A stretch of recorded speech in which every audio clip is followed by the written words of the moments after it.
Hello, Anna. What an excitement. It's an honor, absolute honor to be, on the same platform as you are and be talking to you and addressing the current issue, one of the current issues, the challenges faced by the youth of our country during the pandemic. So, youth, to me, when I think of youth, they are individuals in the making. They have exceptional energy. At the same time, they are vulnerable. They can be invincible. They can be, almost, they can do anything that they put their mind and heart to it. But at the same time, they need mentoring, they need guidance, they need hand holding. So I'm saying all of this because I have two wonderful nephews, and I want to just narrate a small situation that my sister went through during the pandemic. I have two beautiful, lovely nephews who are 18 and 20, both boys, brilliant children with exceptional athletic success behind them. The elder one went to college for the first time last year to Canada, but just in few months was sent back to Doha. That's where my sister lives.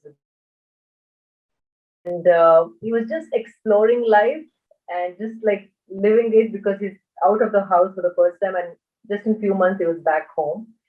He was still okay the way he dealt with the situation, but the younger one really took a toll on him because he was exceptional at athletics and he became a sports captain, which is a big deal in their school because they have to work all years of their academic years from grade 1 to grade 12 to become a captain. And then that year, the pandemic hit and he couldn't even use his captainship. So my sister explained how he had breakdowns a couple of times.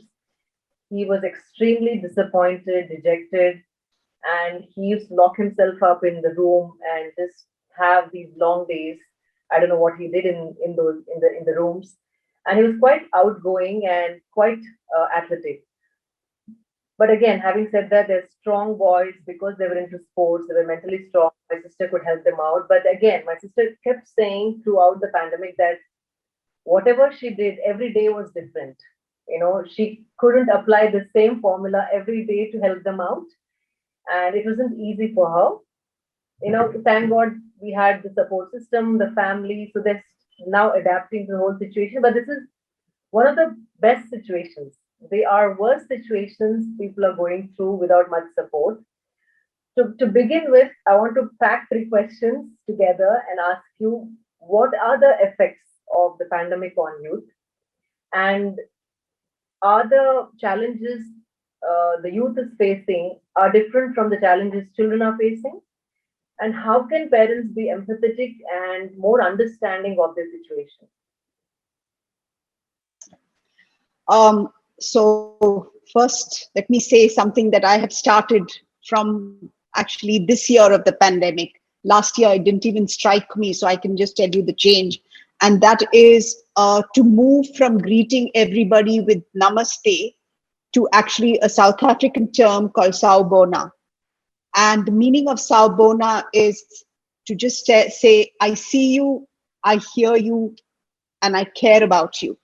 Because I think this needs to kind of be a slogan, especially in our country now, because this is a collective trauma that we are all going through. Of course, each of us is experiencing it differently, and the intensities of the experience are also varied.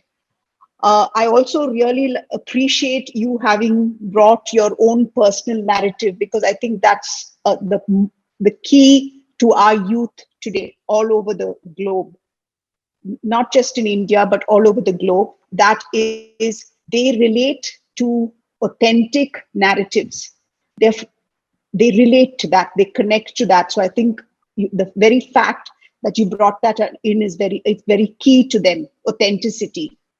The next thing which I think was very key in when you spoke was that how do you deal with it, because each day is different, and so you can't have a tailor made kind of like a recipe. How do I deal with this? Each day you have to add a new ingredient, or you have to remove an ingredient to make this person feel comfortable. So to come to the first question, yes, the youth have been impacted. All of us, all ages have been impacted, but the way the impact has taken place is different according to our age and, of course, where we are in the walks of life and our stages of life. When we talk about youth, I think we need to remember that that stage of our life is just like you said. There are certain psychological stages that we go through. One is that we are separating and individuating from our family. We are leaving the family groups to start becoming who we are. So we are in that stage of gaining our own identity, uh, trying to accomplish our dreams, what and our aspirations. That at a stage. Another stage that we are also doing is we are exploring. We're out into the larger world. We want to taste different experiences, make meaning of it, and kind of understand how that fits in for us. And the other stage is along with that, what we also need is a stage that we're thinking a lot. So this pandemic has affected the youth in these three broad psychological stages, and therefore there is grief because they have lost that. A lot of them, like say your younger nephew, the young boy who was a captain, there would have been so many dreams how to perform as a captain, how to lead as a captain. And then you've actually taken away by the pandemic and the physical isolation, you've taken away an important component of his identity. So he would have been grieving. There is a huge loss. For your older nephew, he tasted a bit of the separation and moving, but then he's come back. But therefore, his impact is different. And therefore, both have been impacted, and both the way they respond to this impact is different. Younger children also. What all of us adults need to remember is that from 2020 March till now, we've taken a whole life this away from children. When I say we, I mean the pandemic and all the protocols. While they may be having online classes, online engagement, the actual aspect of their lives where they learn how social development, how they build teams, how they function together, that's completely removed. And most importantly, everybody is living in a state of uncertainty. And we don't see an end to this.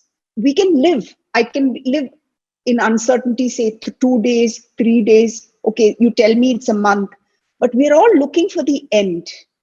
And children are also scrambling. So I think it's impacted very, very deeply.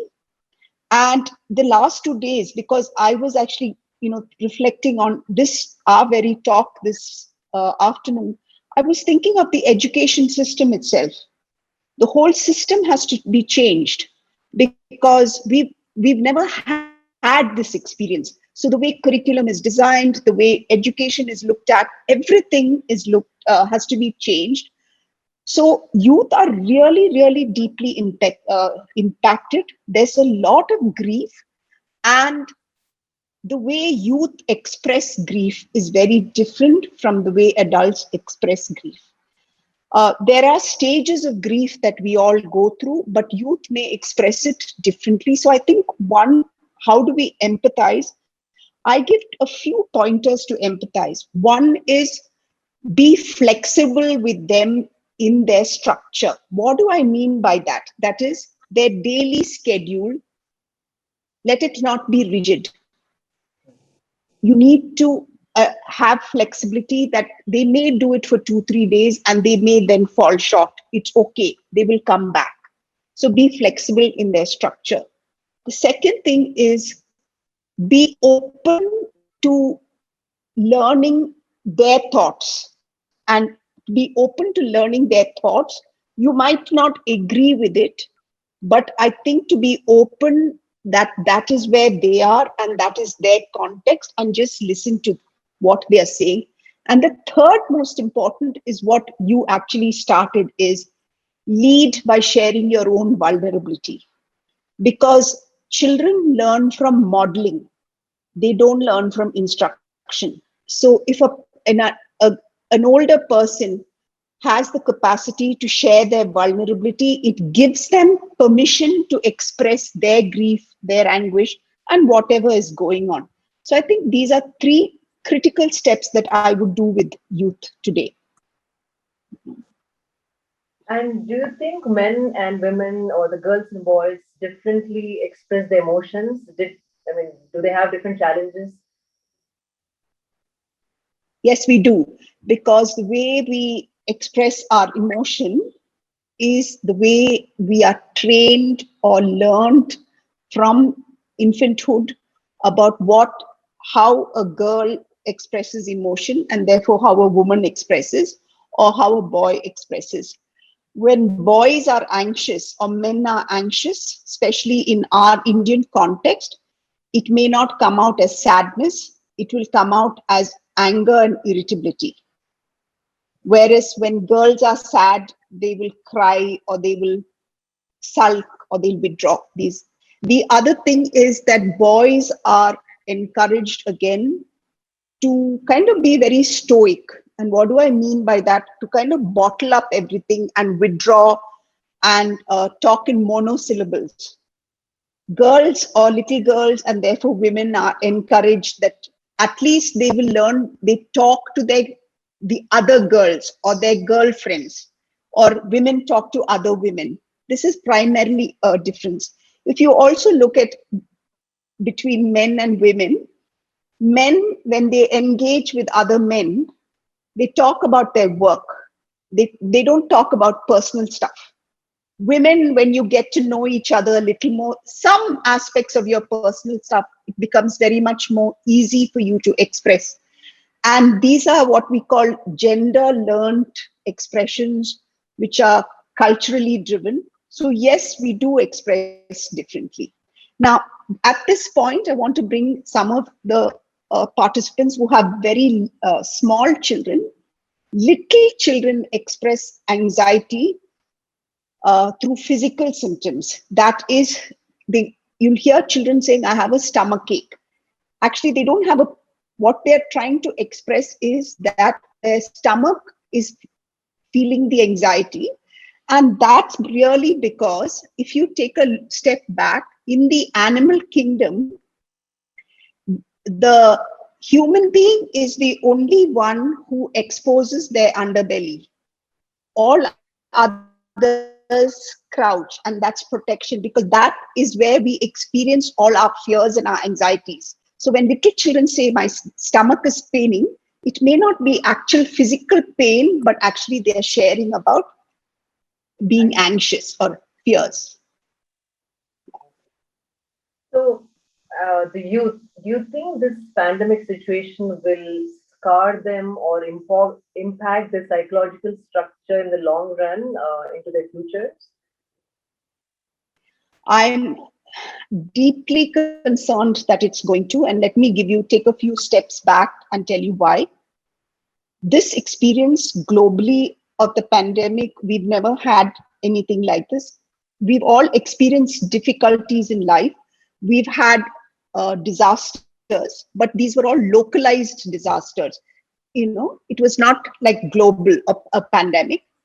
The last time a pandemic happened was 1918 during the Spanish flu.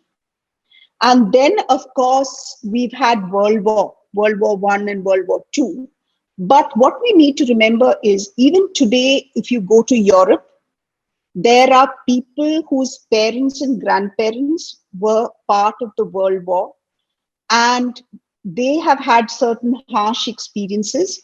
And these individuals who are just the children also have in their psyche these memories of harsh experiences. So psychologically, any harsh or difficult experience, when it is not processed and it is not made meaning of, we will transmit it to the next generation.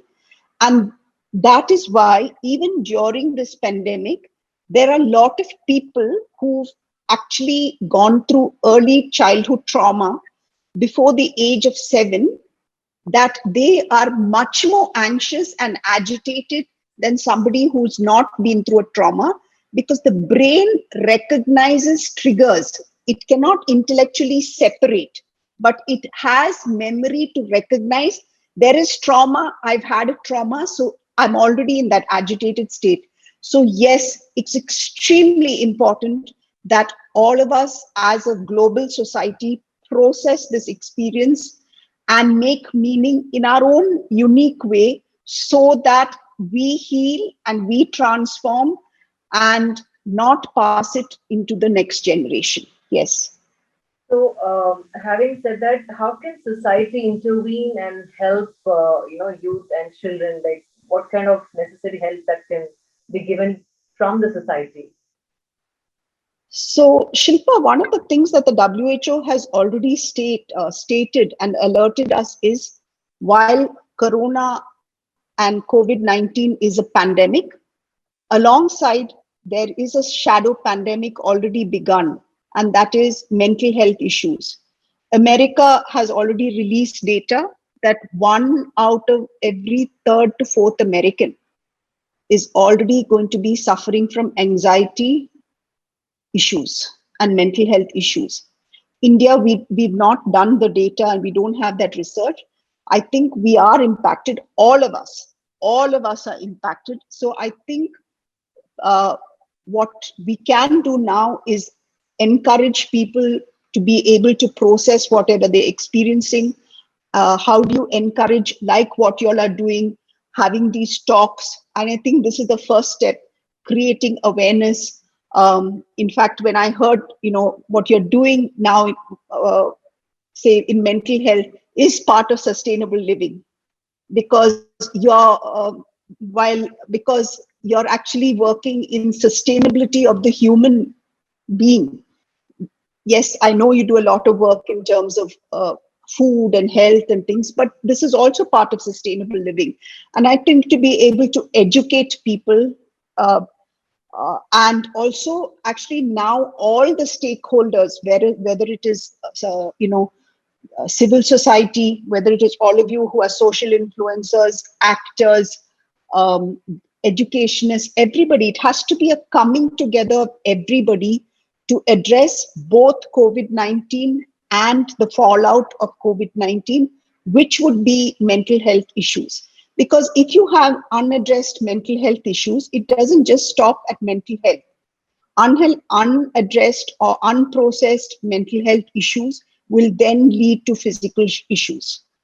So it's a whole, it's a whole group of things that are going to. So I think these are the steps that all of us need to contribute. And I think that is the only way we can come forward, is to be able to process, talk, and have these, what I say, difficult, uncomfortable, yet important conversations. Okay.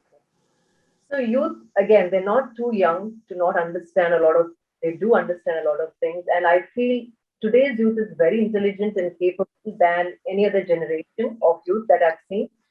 So, how can they themselves help to kind of handle fear, disappointment, or loss, or even to keep them engaged in the most positive way? I think there are three things that I always tell people. Is one is to be able to account for the reality. What does that mean? To be able to account for, this is our context currently. Second thing is, don't rank your feelings. What do I mean by don't rank? Oh, I'm in a maybe COVID, I'm feeling my dreams have been lost, but I didn't lose a loved one, so mine is not important. Don't rank it. Whatever everybody's experiences, it is important to them. So don't rank experience. Third is, remember that everything is about perspective. That is, I see something from a perspective, but yet there may be another perspective. And one of the things, I think, two, three things which are very important for youth is that they, as I said, they're very authentic and they have the capacity to be vulnerable much more than our generations, and they're very much more open.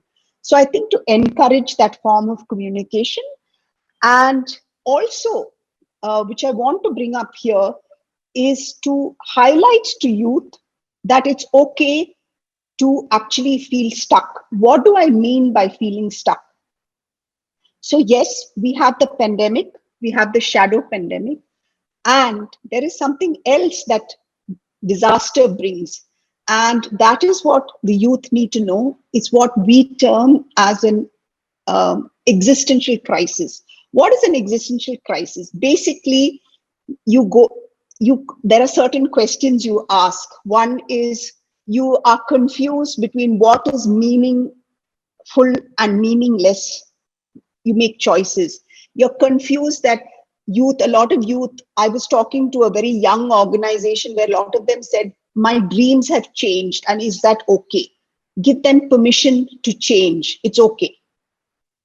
A lot of them said they were about 22, 23. They said the dreams have changed, so it's okay to change. You don't have to be rigid about it. It's okay to be flexible. The other thing which I would encourage youth is actually to actually look at life now through this experience. You cannot push it under the carpet. So you have to include your future with this experience.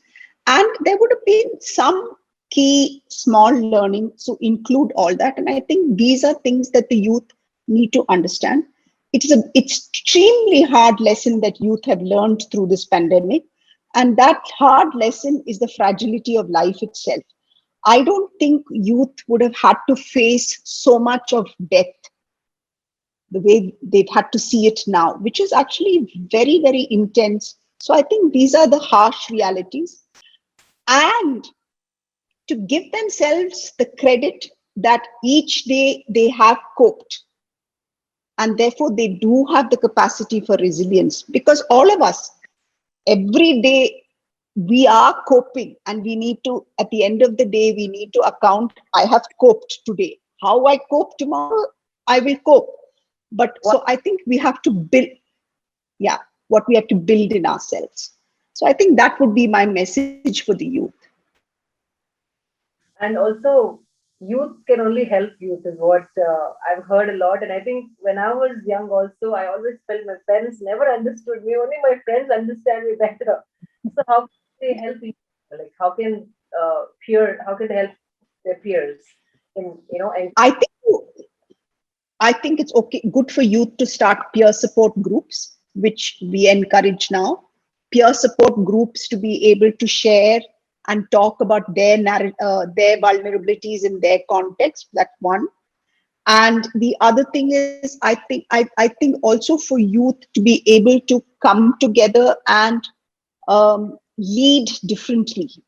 How do you lead differently? You lead actually using empathy. Leadership is just has changed. So I think youth can do that, and I think youth will do that.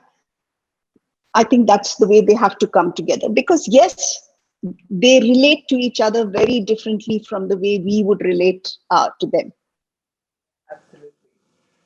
And Even their language is different. different. The slang is different. Even my 10-year-old gives me all these lines. Like, what does that mean? You don't know what this means. Yeah. So, so the vocabulary, everything is changing with every. I mean, a generation before used to be like a 10-year. Now I think every 3 years you see like a drastic generation gap. So, and Absolutely. this sedentary lifestyles, and youth is full of vibrancy. They have to have that physical exertion which they're not having. So will that make them aggressive, or will it make them addicted to social media or doom scrolling? That's what they call. So how do they kind of audit themselves and like avoid too much of indulgence into social media and online?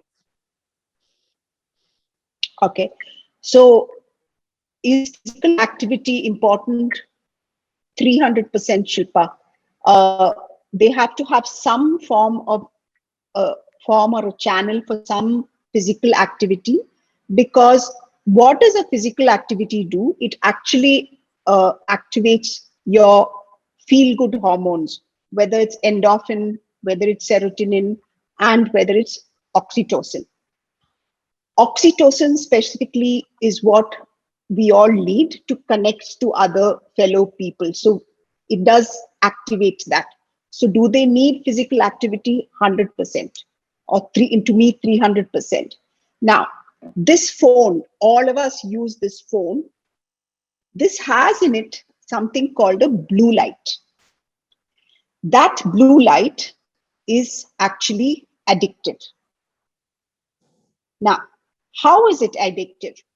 There is a small part of our brain called the amygdala. It's very pea-sized in our brain. The function of that amygdala is to alert us when there is danger or harm, or when we perceive that there is danger or harm, and it activates us to protect ourselves. And it activates us primarily in three ways. Either is to attack the aggressor, or it is to quickly withdraw, or it's to stay numb, to freeze. These are three ways we get activated. This blue light in the mobile gets activates this amygdala. So constantly when we are on our mobile, it forms a relationship with our amygdala, and therefore we keep feeling drawn because we are always in a hypervigilant stage. Now we may say, okay, I'll put it on silent and I'll be fine. No, you won't. Because our amygdala is activated, even vibrator mode it senses. Wow. And it picks up. Okay? That is why the usage of phone needs to be managed, especially before bedtime. So youth, we need to encourage youth to share with them how they can actually manage sleep, which means you need to distance from this telephone 2 to 3 hours before you go to sleep, because if you don't, when you sleep, you are physically resting, but your brain, your unconscious brain, is processing all the information that it had consumed before you went to bed. My God. That is the connection. Okay. Oh. Now, what is doom scrolling?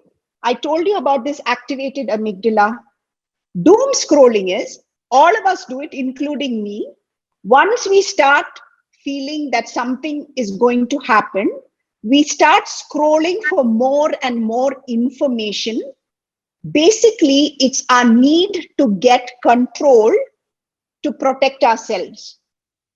In order to try and control, to protect ourselves, we start searching and searching for more information. But what we are doing unconsciously is we are absorbing and consuming more heavy, toxic information that pulls us deeper down.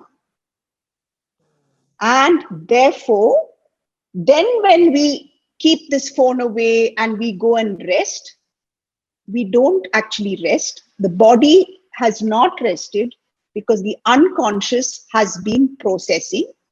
And that makes you wake up next morning tired, exhausted, and it can lead to mental health issues. Because when we sleep, it's not just physical sleep. We are actually, the brain is restoring all our requirements. So sleep is key. So it's important for youth to understand the value of sleep. Okay. Wow. That is a lot of information even I did not know. You're so right, Anna, because if I watch a movie and sleep, like I'm dreaming about that movie and I wake up groggy until I finish my, like breathing exercise, pranayama and meditation, Yeah. it goes away. It just feels like it's stuck in my head. I have a beautiful sadhana in my life. I wake up at 4:30. I do my pranayama, meditation, and all of that, and I feel like a refreshed person. So how, I mean, I don't know if this is your question, but then how important is breath? Because they say breath is directly connected to emotion. And how can we Bre- indulge into simple breathing techniques and being mindful about their own emotions and thoughts? Breath is prana, it's life. Okay, breath is extremely important. Simple exercise. Take your forefinger, close one nostril, and just observe the pace of your breath, your normal breath. The pace of your breath will tell you how anxious you are. If it is rapid or if it's long and laborious, that means it's not balanced, which means mind is not resting. So I think it is fundamental to bring about body balance, mind balance to manage our breath. For example, if you're getting anxious and you're feeling that your breath is becoming rapid and it's fast, it's important to just take these two hands, put it like this, and just do. Immediately there'll be a calming effect. So, to your question, breath is doing breath work, even if it means just 10 minutes every day. I think it's absolutely essential. It's key. These are simple things we can do at home. So it's And physical training 300% according to you, breath work, and sleeping on time without using phone 3 hours prior to the sleeping time. Right. yeah, and communication, which is uncomfortable conversations, difficult conversations, because while we may think it's uncomfortable and difficult, it actually helps people feel settled. Okay, because I'll tell you why.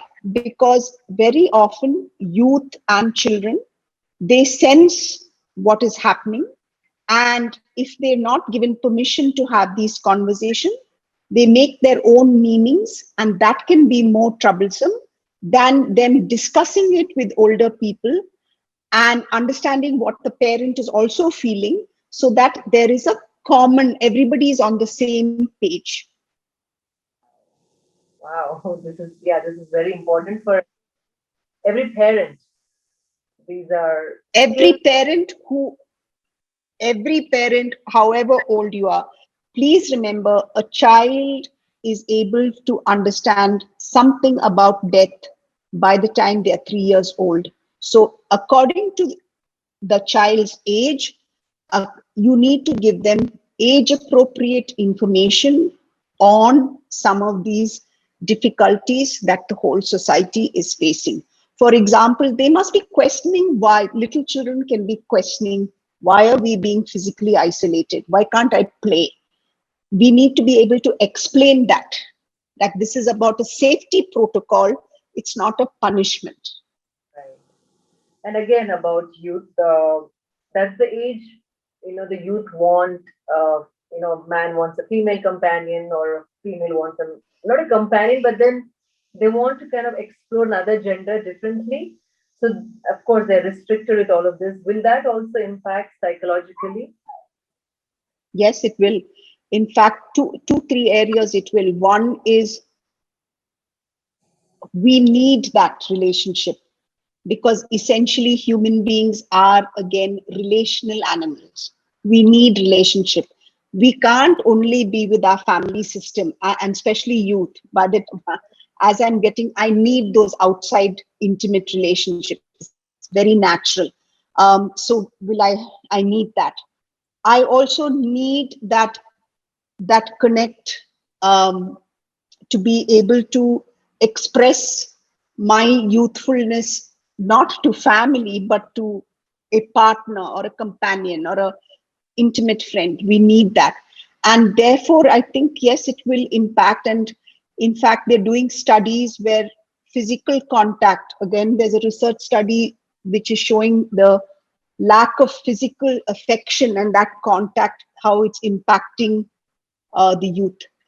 There's a study done in UK after their lockdown, how it's impacted, how the loneliness, has really really made them struggle with their mental health issues. So I think the only thing you can encourage them is to continue that social contact through conversations and, with their friends and things. Every sentence that you have uttered, I mean, I don't think this 1 hour was sufficient for it.